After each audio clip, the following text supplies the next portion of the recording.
कार्यक्रमाला या व्यासपीठावर उपस्थित असलेले माझे विधिमंडळातील सहकारी, माझे मित्र,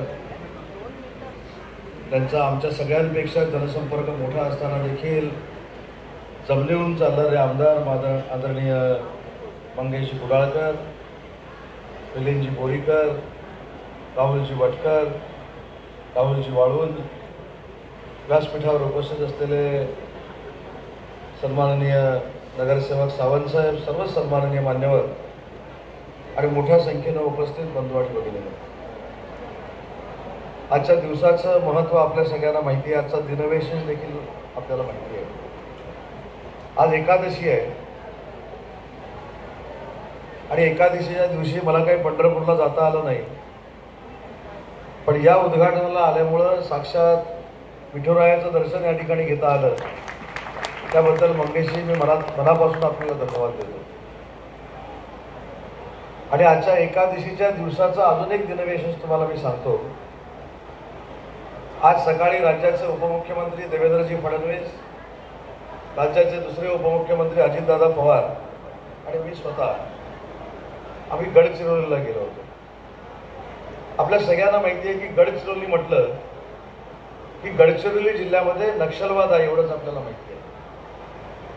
पण आपल्याला आठवत असेल की 2 वर्षापूर्वी मी राज्याचा उद्योग मंत्री झाल्यानंतर एकनाथ शिंदे साहेबांच्या नेतृत्वाखाली एक घोषणा केली होती.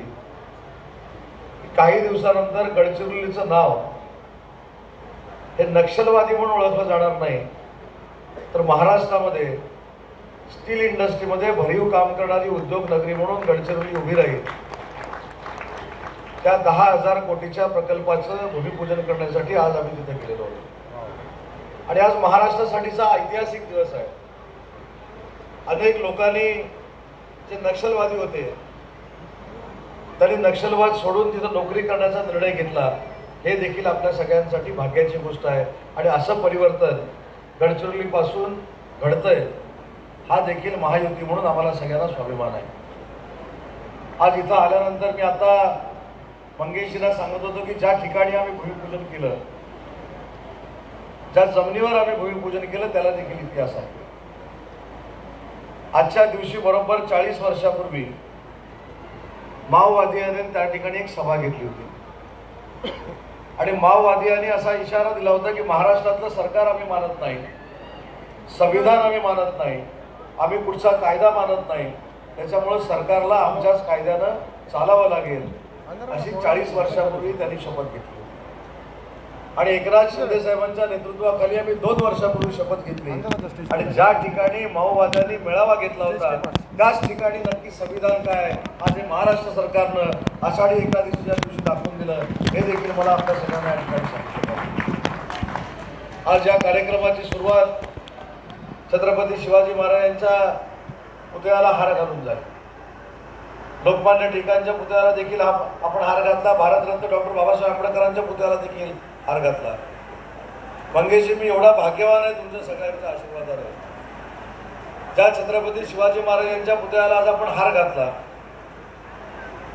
त्यांच्याच नावानं छत्रपती शिवाजी महाराजांचं जागतिक स्तरावरचं आंतरराष्ट्रीय ग्रंथालय आणि रिसर्च सेंटर जर कुठं होत असेल तर ते माझ्या रत्नागिरीमध्ये होत आहे. ते जगातलं पहिलं रिसर्च सेंटर आहे. दुसरा तुम्ही हार घातला लोकमान्य टिळकांना. रत्नागिरी ही लोकमान्य टिळकांची जन्मभूमी आहे. आणि आपण 2 वर्षापूर्वी जर आला असता आणि ती जन्मभूमी जर आपण बघितली असती, त्यांचं घर जर बघितलं असतं, तर तुम्ही खरोखरच राज्यकर्त्यांना शिव्या घातल्या असत्या. पण आज जर तुम्ही रत्नागिरीमध्ये आला आणि लोकमान्य टिळकांचं घर बघितलं, तर ज्या परिस्थितीमध्ये लोकमान्य टिळक राहत होते तशा पद्धतीचं घर जतन करण्याचं काम एकनाथ शिंदे साहेबांच्या नेतृत्वाखाली आम्ही केलं. आणि एवढंच केलं नाही तर स्वराज्य हा माझा जन्मसिद्ध हक्क आहे आणि तो मी मिळवणारा सांगणारा लोकमान्य टिळकांचं रिसर्च सेंटर देखील आज आम्ही त्यांच्या घरामध्ये सुरू केलेलं आहे. तिसरं, आपण डॉक्टर बाबासाहेब आंबेडकरांना वंदन केलं. मी भाग्यवान बघा किती आहे, नंतर तुम्ही सांगतो. डॉक्टर बाबासाहेब आंबेडकरांचं गाव माझ्या जिल्ह्यातलं आंबवडे. पालकमंत्री झाल्यानंतर त्या गावामध्ये जेव्हा मी गेलो, तिथल्या लोकांनी मला सांगितलं की आज परत इतिहासामध्ये भारतरत्न डॉक्टर बाबासाहेब आंबेडकरांची शासकीय जयंती ही त्यांच्या स्वतःच्या गावामध्ये शासन सुरू करू शकले नाही. पण पुन्हा एकदा उल्लेख करेन, माननीय एकनाथजी शिंदे, देवेंद्रजी आणि एकनाथ शिंदे, अजित पवारांनी निर्णय घेतला आणि जी अपेक्षा गेली 50 वर्ष आंबवड्यातील लोक करत होते, तिथे शासकीय जयंती तर सुरू केलीच, परंतु आंतरराष्ट्रीय स्मारक बांधण्याचा देखील निर्णय घेतला. त्याला देखील आम्ही पैसे वाटप केले. आणि चौथा योगायोग हा आहे की 6 वर्षापूर्वी मंगेशजी, मी म्हाडा प्राधिकरणाचा अध्यक्ष होतो. मंगेशजी आता जसे आहेत तसेच जमिनीवर त्यावेळी देखील होते. मला येऊन भेटले, मला इथे घेऊन आले. उंची किती पाहिजे, 10 फूट पाहिजे, 15 फूट पाहिजे, 18 फूट पाहिजे की 20 फूट पाहिजे, याच्यावर देखील आपली चर्चा झाली.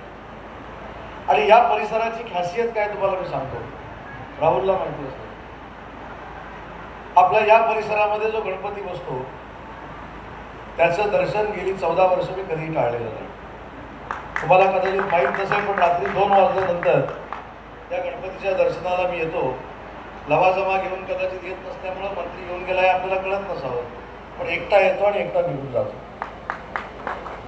आणि अशा विघ्नहर्त्याचा जर मला आशीर्वाद मिळणार असेल तर मी याच ठिकाणी निर्णय घेतला की या वास्तूला 8 कोटी रुपये दिले जातील आणि त्याच वास्तूचं भूमिपूजन मंगेशजींनी माझ्या हस्ते करून घेतलं. आणि पुन्हा एकदा मंगेशजींनी मला या ठिकाणी बोलवलं आणि ज्या वास्तूचं भूमिपूजन मी केलं होतं त्या वास्तूचं उद्घाटन करण्याची संधी देखील माझ्यासारख्या कार्यकर्त्यांना मिळाली. आज माझा मतदारसंघ खरं बघायला गेला तर रत्नागिरी आहे, इथं 350 किलोमीटरवर आहे. मला म्हाडा प्राधिकरणाचा अध्यक्ष झाल्यानंतर या इमारतीबद्दल आपल्या सगळ्यांची एवढी आपुलकी आहे माहिती देखील नव्हतं. पण हे काम माझ्या हातून होऊ शकलं, हा देखील आजच्या दिवसाचा एक योगायोग आहे. आणि म्हणून आजचा दिवस माझ्या राजकीय जीवनामध्ये सुवर्ण अक्षरानं लिहून ठेवण्यासारखा दिवस आहे. कारण म्हाडाची पहिली इमारत तसं बरोबर ना, त्याचं उद्घाटन मी करतो. मला मुंबईच्या म्हाडाच्या प्रशासकीय प्रमुखांना देखील इथं सांगितलं पाहिजे की म्हाडाच्या माध्यमातून अशा अनेक इमारती या मुंबईच्या कानाकोपऱ्यामध्ये झाल्या पाहिजे. आपल्याला मंगेशजी आठवत असेल की जेव्हा म्हाडा प्राधिकरणाचा अध्यक्ष होतो तेव्हा वेदर शेडचा प्रश्न असेल, ड्रेनेजचा प्रश्न असेल, या सगळ्या गोष्टींना प्रामाणिकपणाचा न्याय देण्याचा प्रयत्न माझ्यासारख्या कार्यकर्त्यांनी केला. आणि म्हणूनच तुमच्या सगळ्यांच्या आशीर्वादानं आज राज्याचा उद्योगमंत्री म्हणून काम करण्याची संधी माझ्यासारख्या कार्यकर्त्याला मिळाली. मला आठवतं, तुम्हाला देखील आठवत असेल की 2-2.25 वर्षापूर्वी एक राजकीय घडामोड फार मोठ्या पद्धतीनं महाराष्ट्रामध्ये घडली. त्याची दखल नुसत्या देशानं नाही तर अख्ख्या जगानं घेतली. त्या घडामोड घडवण्याच्या पहिल्या टीममध्ये मंगेश कुडाळकर होते. आणि मंगेशजी, मला त्याचा कधी आपण काय गैर केलंय असं मला कधी वाटलं नाही.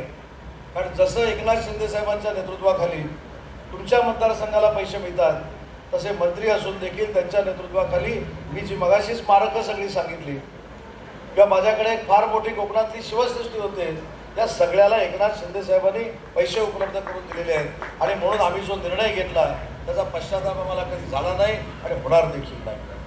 कारण ज्या नेतृत्वाच्या नेतृत्वाखाली आम्ही काम करतो त्यांच्यावर अनेक वेळा टीका झाली की ते रिक्षा चालवायचे, अनेक वेळा टीका झाली की आम्ही काहीतरी वेगळं केलं. आज बुजुर्ग मंडळ या ठिकाणी आहेत म्हणून सांगतो की जो आम्ही निर्णय घेतला तो महाराष्ट्राच्या हिताचा घेतला, याची जाणीव माझ्यासारख्या कार्यकर्त्याला आज आषाढी एकादशीच्या दिवशी झाली. पण त्या गडचिरोलीमध्ये जिथं कोण पाऊल टाकत नव्हतं त्या गडचिरोलीमध्ये जाऊन 10,000 कोटीचा प्रकल्प उभं करण्याचं काम आमच्या सरकारनं केलं. आणि फक्त 10,000 कोटी रुपये खर्च केले नाही तर अजून 50,000 कोटी रुपये खर्च करण्याची MOU देखील आज आम्ही तिथून करून आलो. आणि म्हणून मुंबई ही महानगरपालिका आहे. मी देखील 2013-14ला मंगेशजी राज्याचा नगरविकास खात्याचा राज्यमंत्री होतो. त्याच्यामुळे मुंबईमध्ये नक्की लोक कशी राहतात, कशा पद्धतीने राहतात, त्याच्या अडीअडचणी काय आहेत, मुंबईचा नक्की सांस्कृतिक वारसा काय आहे, या मुंबईमध्ये नक्की खेळाडू किती राहतात, उद्योजक किती राहतात, याची सगळी जाणीव माझ्यासारख्या कार्यकर्त्याला आहे. आणि म्हणून मला ज्यावेळी मंगेशजींनी सांगितलं की या कार्यक्रमाच्या उद्घाटनाला आपल्याला यायचं आहे. मी नाही म्हटलं नाही, याच्या मागचा माझा स्वार्थ होता. ज्या माणसानं भूमिपूजन केलेलं आहे त्याच माणसाचं आज जर उद्घाटन होणार असेल तर ती संधी मी वाया घालवू शकत नाही. म्हणून मंगेशजी हा कार्यक्रमाला मी आलो. पण मला एक अभिमानानं सांगितलं पाहिजे, तुमच्या लोकप्रतिनिधीचा मला मनापासून हेवा वाटतो. शिंदे साहेबांकडे गेल्यानंतर आपल्या मतदारसंघामध्ये निधी कसा आणायचा हे आमच्यापैकी 50 आमदारांपैकी सगळ्यात चांगलं जर कोणाला माहिती असेल तर ते मंगेश कुडाळकर. बाकीचे सगळे आमदार कायमस्वरूपी शिंदे साहेबांकडे पत्र घेऊन जातात, त्याच्यावर शेरे मारून घेतात, त्याचा पाठपुरावा करतात. पण हे महाशय कधी येतात, कधी सही घेऊन जातात आणि कधी कामं मंजूर करतात हे आजपर्यंत मला देखील कळलं नाही. हे एवढ्यासाठीच सांगतोय की तुमच्यासाठी अहोरात्र मेहनत करणारा आपला लोकप्रतिनिधी आहे, त्याला आपण जपला पाहिजे, ठेवा म्हणून. कारण शेवटी अनेक कौटुंबिक अडचणी आलेल्या असताना देखील तुमच्या सेवेमध्ये कायमस्वरूपी 24 तास राबणारा एक लोकप्रतिनिधी म्हणून आम्ही मंगेशजींकडे बघतो. तर भविष्यामध्ये 4 महिन्यानंतर कोणी बंपगिरी करायला जर आले तर 4 महिन्यानंतर तुमचा आमदार मंगेश कुडाळकरच असला पाहिजे, हा संकल्प आपण देखील सगळ्यांनी केला पाहिजे. पण या महाराष्ट्राला जे अतिशय स्वाभिमानी आणि आदर्श लोकप्रतिनिधी मिळालेले आहेत त्याच्यातला एक प्रतिनिधी आमचा मित्र मंगेश कुडाळकर आहे, हे सांगताना देखील मला मनापासूनचा आनंद होतो. आणि म्हणून मला असं वाटतं की विकासाची कामं होत राहतात, रस्त्याची कामं होतील, गटारांची कामं होतील, अशा सभागृहांची कामं होतील. परंतु जो माणूस तुमच्या कुटुंबातला माणूस 24 तास अहोरात्र मेहनत करतोय त्याला जपणं ही आपली सगळ्यांची जबाबदारी आहे. याचं एक उदाहरण मी तुम्हाला महाराष्ट्रात सांगतो, मतदारसंघ सांगत नाही. एक महाराष्ट्रातला मतदारसंघ असा होता की त्या ठिकाणी 3-4 वेळा निवडून आलेला आमदार काही गैरसमजामुळे पराभूत झाला. पराभूत होऊन 6 महिने झाले नाहीत. अख्ख्या विधानसभेच्या मतदारसंघानं त्या मतदारसंघामध्ये उठाव केला. जो पराभूत झालेला उमेदवार होता त्याला जाऊन सांगितलं की आता कधीही जरी निवडणूक लागली तरी तुम्ही 50,000च्या वर मताधिक्याने निवडून याल. पण वेळ गेलेली होती, ती वेळ 4.5 वर्षानंतर आली. त्याच्यामुळे आपण सगळ्यांनी पुढाकार घेतला पाहिजे. आज आमचे अधिकारी जरी व्यासपीठावर असले तरी ते देखील मतदार आहेत. त्याच्यामुळे शासकीय कामात राजकीय भाषण केलं म्हणून मला तर काय फरक पडत नाही आणि मी कधी घाबरलो पण नाही. त्याच्यामुळे या सगळ्या गोष्टीमध्ये आपण सगळ्यांनी पुढाकार घेणं गरजेचं आहे. अजून एक मंगेशी मी तुम्हाला आठवण करून देतो. आपण या सगळ्या घडामोडी झाल्यानंतर मी तुमच्या मतदारसंघामध्ये आलो. मला देखील थोडं कुतूहल होतं की मुंबईच्या लोकांनी एकनाथ शिंदे साहेबांबरोबर जाण्याचा निर्णय घेतला आहे, तिथल्या लोकांचं नक्की म्हणणे काय आहे. ज्यावेळी पहिल्यांदा मंगेश कुडाळकर साहेबांच्या मतदारसंघामध्ये पाऊल टाकलं त्याच्या दुसऱ्या दिवशी सकाळी मी एकनाथ शिंदे साहेबांना सांगितलं, साहेब मुंबई आपल्यासोबत आहे. याचं मूर्तिमंत उदाहरण म्हणजे मंगेश कुडाळकरांच्या मतदारसंघातले लोक आहेत. आणि म्हणून प्रामाणिकपणानं न्याय देण्याची भूमिका राज्याचे मुख्यमंत्री एकनाथ शिंदे साहेब घेत आहेत. आज माझ्या महिला भगिनी मोठ्या संख्येने इथं बसल्या आहेत. महिलांसाठीच्या योजना एकनाथ शिंदे साहेबांनी ज्या आणल्या त्या मागच्या इतिहासात कधी आलेल्या नव्हत्या. आज ज्यांचं उत्पन्न 2,50,000च्या खाली आहे त्यांच्या खात्यामध्ये 1,500 रुपये देण्याचा ऐतिहासिक निर्णय जर कोणी घेतला असेल तर माझ्या मुख्यमंत्र्यांनी घेतला आहे, माझ्या सरकारनं घेतला आहे, याचा मला सार्थ अभिमान आहे. पण मंगेशजी, मी महाराष्ट्रामध्ये फिरत असताना अनेक या योजनांचा आढावा घेतो. अजूनही इथं भाजपाचे देखील कार्यकर्ते उपस्थित आहेत, शिवसेनेचे आहेत, राष्ट्रवादीचे देखील आपल्याबरोबरचे असतील. आपण पुढचे 2 महिने मिशन म्हणून राबवलं पाहिजे. कारण महिला भगिनींना जी काही ताकद आर्थिक नियोजनासाठी घरच्यासाठी लागते त्याच्यामध्ये सरकारचा वाटा असावा म्हणून आपण या सगळ्या योजना राबवलेल्या आहेत. आपल्याला आठवतं ज्यावेळी आपण शेगडीकडे जातो आणि शेगडी पेटवतो त्यावेळी जेवण शिजदाई कधी आणि मी शेगडी कधी बंद करते हा देखील आर्थिक नियोजनाचा भाग महिलांकडे असतो. आणि या नियोजनामध्ये सरकारची मदत असावी म्हणून महिला भगिनींना देखील दरवर्षी 3 गॅस सिलेंडर मोफत द्यायचा निर्णय राज्य सरकारने घेतला. आणि हे राज्य सरकार देशातलं पहिलं राज्य सरकार आहे. आज महिला भगिनींना अजून एक विनंती करायची आहे, या योजना आमचे दूत म्हणून तुम्ही लोकांपर्यंत पोहोचवल्या पाहिजेत. आज लेक लाडकी नावाची एक योजना आहे. लेक जन्माला आल्यानंतर 5,000 रुपये खात्यामध्ये जमा होतात. ती लेक 5वी मध्ये गेल्यानंतर 6,000 रुपये जमा होतात. ती लेक 10वी मध्ये गेल्यानंतर 10,000 रुपये जमा होतात. आणि तिला 18 वर्ष पूर्ण झाल्यानंतर सगळे मिळून 1,05,000 रुपये जमा होतात. ही ताकद देण्याचं मुलींना काम देखील जर कोणी केलं असेल तर माझ्या सरकारनं केलेलं आहे. आणि या सरकारचं नेतृत्व एकनाथ शिंदे साहेब, देवेंद्रजी आणि अजितदादा करतायत. आणि म्हणून फक्त टीका टिप्पणी करून बदनामी करून पक्ष वाढत नसतो. तर सरकार जर चालवायचं असेल तर लोकांना पाहिजे असलेली कामं करून जर सरकार चालवलं तर लोक देखील प्रेम करतात. हे माझ्यासारखा कार्यकर्ता आज महाराष्ट्र फिरताना बघतोय. आणि लोक जेव्हा भेटतात त्यावेळी तुम्ही एकनाथ शिंदे साहेबांच्या मंत्रिमंडळातले मंत्री आहात म्हणून तुम्हाला हे फूल घ्या, म्हणून तुम्हाला ही शाल घ्या, अशा पद्धतीची भूमिका मांडतात.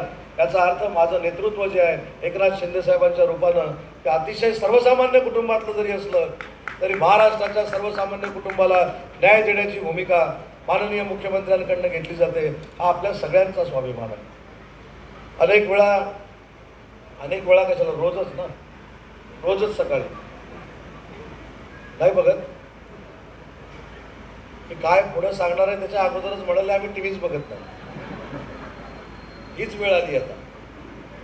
ज्या पद्धतीने एकनाथ शिंदे साहेबांवर टीका केली जाते आपण सगळ्यांनी एक विचार केला पाहिजे.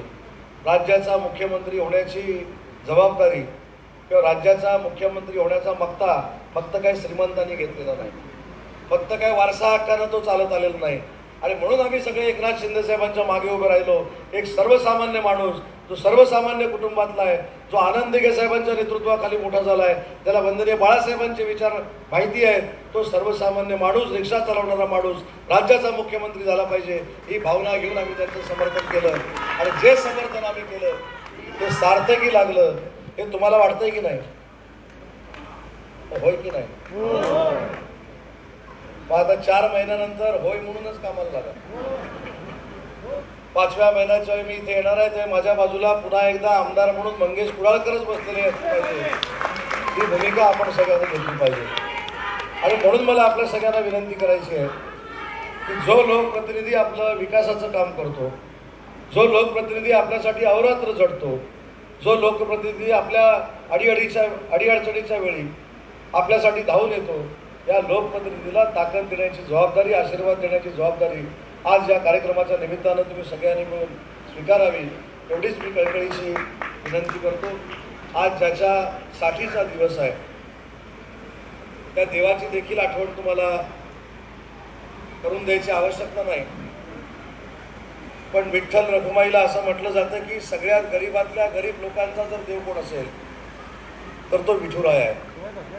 आणि मी असं मानतो की पंढरपूरला गेल्या 2 वर्षात जर आपण गेला असाल तर पंढरपूरच्या फक्त पूजेला जाणारा आपला मुख्यमंत्री नाही तर त्याच्या अगोदर 3 दिवस माझ्या लाखो वारकऱ्यांची परिस्थिती काय आहे, माझ्या लाखो वारकऱ्यांच्या आरोग्याची परिस्थिती काय आहे, त्याला सुविधा काय मिळालेली आहे, त्याला शौचालय काय मिळालेली आहे, त्याला पाण्याची सोय काय झालेली आहे हे जाऊन बघणारा आपला राज्याचा मुख्यमंत्री आहे.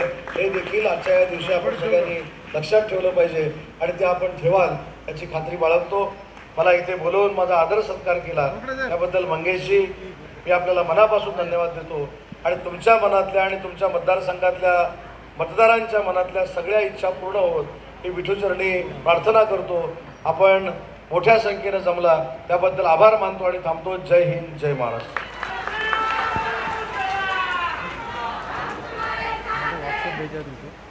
हॅलो साहेब, आपला फक्त एकच मिनिट घ्या. भगिनी, आज या ठिकाणी खरोखरच मला अभिमान वाटत आहे की आज ही वास्तू पूर्ण झालेली आहे आणि वास्तूचं उद्घाटन सोहळा आज या ठिकाणी माननीय सामंत साहेबांच्या हस्ते पार पडत आहे.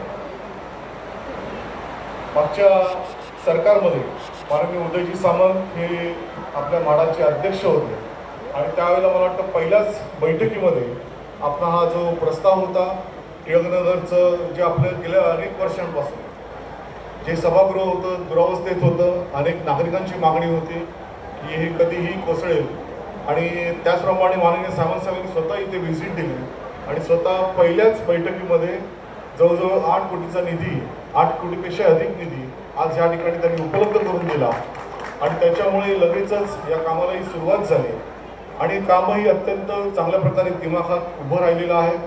मला वाटतं मुंबईमध्ये म्हाडाची अशी जी वास्तू आहे ती मला वाटतं पहिल्यांदाच अशा प्रकारची वास्तू ही या ठिकाणी सभागृहाच्या निमित्ताने उभी राहिलेली आहे. आणि नक्कीच आपल्या टिळकनगर किंवा पेस्तमसागर हा चेंबूर परिसर हा सर्वच एक सांस्कृतिक म्हणा, शैक्षणिक म्हणा किंवा विविध क्षेत्रांमध्ये चांगली कामगिरी करणारी इथले सर्व लोक आहेत. विविध क्षेत्रांमध्ये त्यांनी उल्लेखनीय असं काम केलेलं आहे आणि त्याच्यामुळेच आज या सभागृहाचा सुद्धा लाभ आपल्या सर्वच नागरिकांना, विविध समाजाच्या घटकांना सुद्धा होईल हे निश्चितपणे मी या ठिकाणी सांगतो. आणि महाराष्ट्र सरकारमध्ये आज उद्योगमंत्री म्हणून माननीय उदयजी सामंत हे खऱ्या अर्थानं आज जे काही काम करत आहेत ते आपल्या सर्वांनाच माहिती असेल. अनेक कोटींची गुंतवणूक त्यांनी परदेशातूनही आपल्या या महाराष्ट्रामध्ये आणलेली आहे आणि त्याच्यामुळे निश्चितपणे एक चांगलं कामगिरी करणारा असा मंत्री महोदय आज आपल्या उद्घाटन सोहळ्यालाच मिळालेला आहे. आणि खऱ्या अर्थाने सांगायचं तर माननीय मुख्यमंत्री एकनाथ शिंदे यांच्यानंतर माझे जवळचे मित्र कोण असेल तर उदय सामंत साहेब आणि खऱ्या अर्थानं चांगलं काम करणारा असा हा नेता आहे, मंत्री महोदय आहे. त्यांचं मी खरोखर आपल्या सर्वांच्या वतीने मनपूर्वक स्वागत करतो. आपल्या सर्वांनाच धन्यवाद देतो. सर्वांचीच नावं घ्यायची होती पण सर्वांचीच नावं घेत बसतो तर सामंत साहेबांवर दुसऱ्या ठिकाणी एका कार्यक्रमाला जायचं आहे आणि त्यावेळी सर्वांनाच शब्दस्मरणाने सर्वांचा सत्कार करतो. धन्यवाद. जय हिंद, जय महाराष्ट्र. यानंतर स्थानिक